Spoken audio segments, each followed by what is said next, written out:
have a very appropriate next conversation with the chairman and CEO whose company gained popularity by refinancing student loans taken out by graduates from top universities, but quickly started to pursue a more ambitious vision. Migrating to personal loans and mortgages, plans to roll out a wealth management tool, insurance products, and checking accounts are now all in the works. The bet is that by making millennials feel as if they belong to an exclusive club, it can turn an entire generation into lifelong customers, and the free exclusive happy hours don't hurt the case. To explain the next steps in killing the banks, including the bank where he used to work, please welcome, which is Wells Fargo, Chairman and CEO of SoFi, Mike Cagney, to be interviewed by Aaron Griffith.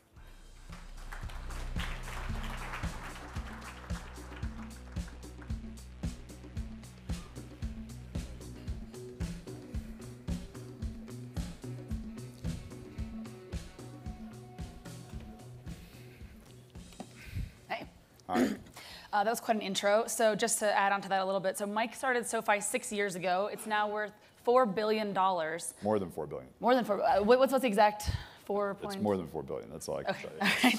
All right. All right. And so the company does student loan refinancing. This year, you guys started mortgage lending, personal loans. But most ambitious is SoFi's plan to launch personal deposits, so essentially becoming a full-on bank by the end of the year. So we're going to talk about that. But first, I want to put you on the spot a little. Sure. In December, SoFi decided to postpone its IPO, I think mostly because the public markets have not been so kind to online lenders. So I'm curious, are you waiting for that perception to change, or are you trying to shift SoFi's image away from online lending? So I think there were a couple of dynamics that were going on. And what we did, rather than do a public offering, is we did a private round. Silver Lake led a $500 million round into SoFi. You got a nice shout out from Egon earlier this week. That's good, and at a nice bump in valuation. And to us, there was a statement that we wanted to make, which was the industry in general was getting hit pretty hard on the public market side, and we were able to raise capital from a tier 1 investor. We have a whole host of folks that followed into that, that rounded out that round, quality investors, but at a valuation that was a premium to the last round that we did. I think from a standpoint of being public, obviously going public introduces a very important value to us in that it's a branding exercise. But it also introduces a lot of other complexity in terms of quarterly reporting and having the flexibility to build your business out the way that you want. Our view has always been we'll go public when we're ready to. We're profitable. We're growing at a very aggressive pace right now. Does that mean that you're not ready? I wouldn't say that we're not ready. I'd say that you lost your CFO earlier this year as well. So is that a part of it? It's a process of getting the right folks in who have experience taking businesses public and managing that process. Okay, so just to wrap that up, can we expect an IPO this year? We're opportunistic about when we go public. There's no urgency to do it. We're very fortunate that we've got a host of investors that have a relatively long time horizon, like SoftBank, for example, who's our largest investor. That's right. So within that construct, we have the luxury of figuring out when it makes sense for us to go public, and we'll do it when it makes sense. All right, so let's talk about the deposits. Extremely ambitious, taking on the banks. Why don't you talk through the why of that? So if you think about our value proposition to our members, it's really around the idea that we want to be everything to these members. SoFi started with the premise that if you're 35, whatever service you get from your bank is not the service that you want. There's a huge chasm. There's a lot of misperception around millennial customers, the idea that they're fickle, they're not loyal, they're price sensitive. These are all wrong. They're actually extremely engaged, they're extremely loyal, they care about price, but it's fourth or fifth in what they care about. What they want is speed, transparency, alignment. And if you can get that to them, you can create a very sticky engagement. And our view is, while we run positive contribution margins across our credit products, and we have a very profitable business, it pales in comparison to what the lifetime value of that relationship is worth. And not having a deposit product means that the bank that they have that deposit product with is going to constantly try to cross-sell them and pull them back to the bank, and introducing some vulnerability into the business. And so what we did is we approached this with two strategies. One, in December of last year, we bought Zembanks, and a lot of people didn't understand why we were buying Zembanks. They thought we were buying it to get into the payment space. What we bought Zembanks for was we had a production deposit infrastructure application, the FDIC's approved, that was working today.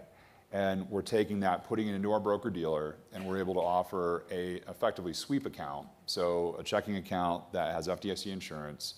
We're not a bank in doing it. You're not offering that currently, though. We're offering it in the fourth quarter. Got it. And then concurrent to that, we're also applying for an ILC license, which has obviously introduced a lot of comments. Yeah, can you talk about that? So to me, there's a lot of irony in us applying for an ILC. So an ILC license, what's unique about that is it's a banking license where the bank is captive to a non-bank holding company. And the challenge in doing a traditional bank charter is that if SoFi just applied for a bank charter, SoFi Inc. would have to become a bank holding company. And there are lots of things that SoFi Inc. does, like our career resources, our networking, our dating events, our dating app now, which is pretty cool. I hope I get to talk about that. All right, we'll talk about the dating app. But there's lots of things that we do that are core to the value of our business and core to the brand that we couldn't do in the context of a bank holding company. And so the ILC is a way that we're allowed to continue to do things in SoFi Inc. that are specific to our brand, but have a fully regulated bank under that. Now the thing is, the only thing that lives in our bank, or the only ambition that we have to put in the bank, deposits and credit card. So our unsecured lending, our mortgage business, our wealth, all of that stays outside of the bank. And what lives in the bank is deposits and cards.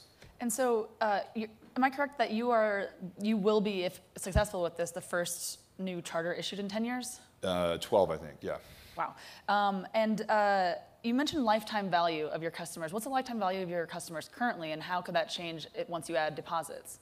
So I think people often abuse lifetime value as an excuse to not be very efficient running their business. And so as I pointed out, we run positive contribution margins across every product that we have. We run 65 to 85% contribution margins. But again, if I make $2,500 on a student loan refinancing transaction or $15,000 on a mortgage, it pales in comparison to what I think is $50,000, $100,000, $150,000 that we make over the lifetime of that relationship. If you look at how banks are valued in the US, banks are valued anywhere between $2,000 and $100,000 a customer. And we don't think it's unrealistic. We have 350,000 members today. We'll have 500,000 at the end of this year, 1 million the year after that, 2 million the year after that. We've been doubling every year. 2 million customers, maybe we're worth $25,000 to $50,000 a customer, which gets us in the $50 to $100 billion valuation range. And to get there, we have to have a diverse product set, and that includes the deposit product. And it's not just from a revenue standpoint, it's from a defensive standpoint. And so, I mean, the most valuable thing to me is the brand, correct? I mean, you're appealing to millennials who hate their banks. So instead of going through all of these hoops that you're jumping through, why not just partner with a bank and let them benefit from your brand and you benefit from their banking infrastructure? So I think... Or sell to one, perhaps. Perhaps a Wells Fargo. I always joke that Tim would buy us just to put me in a cube farm in Vacaville for 3 years to punish me. But I think the key to what we're doing, you can think about what we're doing as technology or think about what we're doing as product. The reality is, I remember this situation. I was in China. I was meeting with one of the big internet companies there, and I was sitting across the table from someone. They had a stack of papers 4 inches high, and it was every screen in every application that we have, including the operator applications that aren't publicly exposed. And I said, this is fascinating. Technology, you can have an immediate impact on technology, but ultimately technology can be replicated. Product can be replicated. We created student loan refinancing. It didn't exist when we started that product. There are now lots of banks. There are a lot of fast followers in that category. We still dominate it, right? So we own that market, but there are a lot of fast followers. The key is around culture.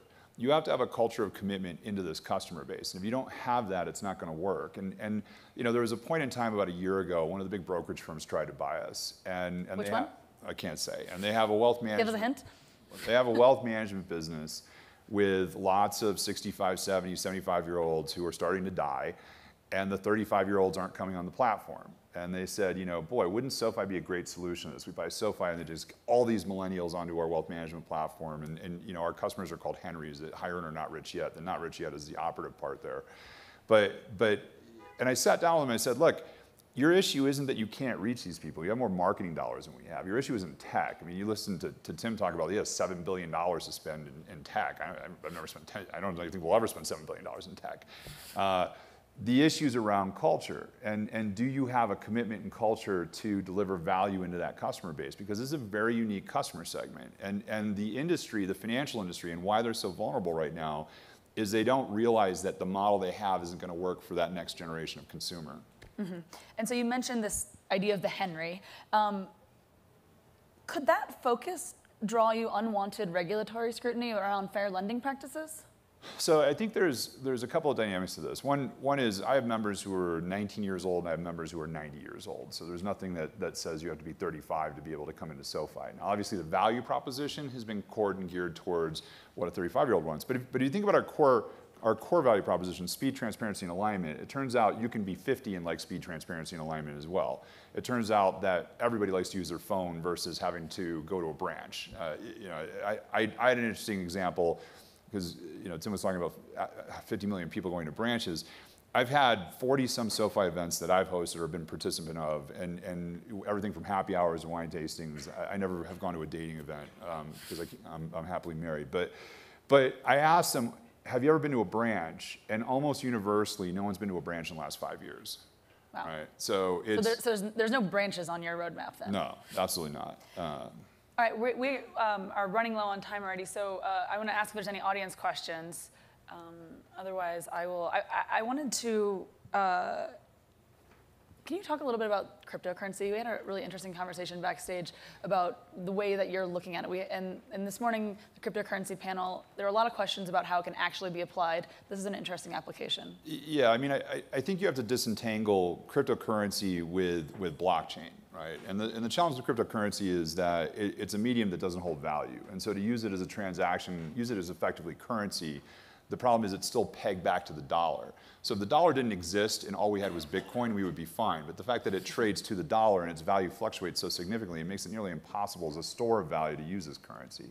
It's great if you're going to Argentina because you have currency controls there. And I mean, I shouldn't be saying that. They won't let me back in Argentina. But it has some purpose, but its application for commercial transactions is limited right now.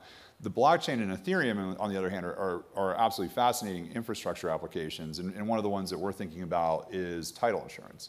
If you think about title insurance, the way it works today when you buy a house is you pay someone $5,000 to go to a courthouse and look at a paper record and see if there are any liens on your property. And so the premise would be, why couldn't you abstract that out, put it into a distributed public ledger where you have absolute truth in terms of what those liens are and what that information is? You encrypt that, so it's public, not private, but it's encrypted. You sell that encryption key as the revenue source to the county to be able to do this. The key on this is you need a county that's willing to do a wholesale conversion, because if you run these, yeah. So if you run these in parallel, the blockchain or the Ethereum aspect of it's not enforceable because they can revert back to the paper trail. So you need to find a county that's willing to do a complete conversion onto a distributed network, and when you have that, there's an interesting application there, and that's a multi-billion-dollar industry. So that's something we can possibly look for later this year from you. Well, we're trying. All right, I'm gonna one last call for questions. All right, in the front here.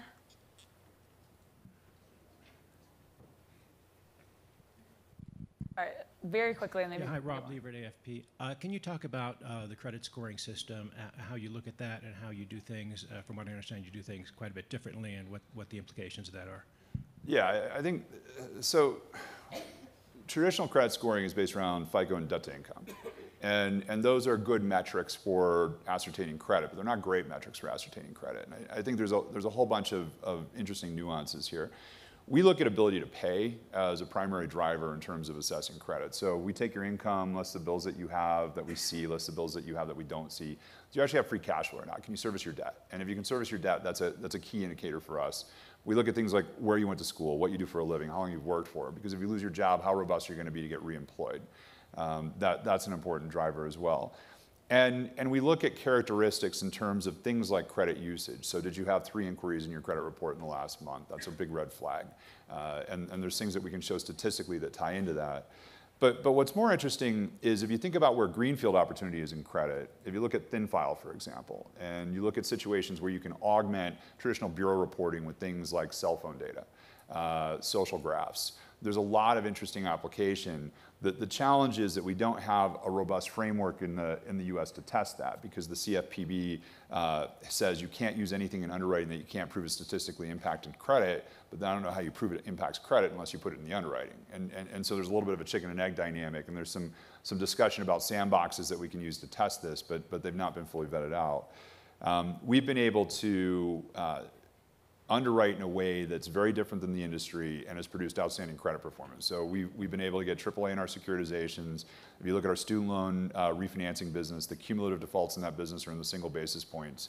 If you look at our unsecured consumer credit business, we defaulted at about a third of where a prime personal portfolio would, at a Discover or a Cap One would default. And do you expect that to change if the economy stops growing? So, it's always virtuous to start a lending business in 2011 versus 2007, and we're very cognizant of that. We actually think our member base would behave very robustly during an economic downturn. And some of that is because a lot of our members, doctors, dentists, medical professionals, that's about a third of our folks, that's a non-cyclical industry, and they don't tend to be impacted by macro cycle.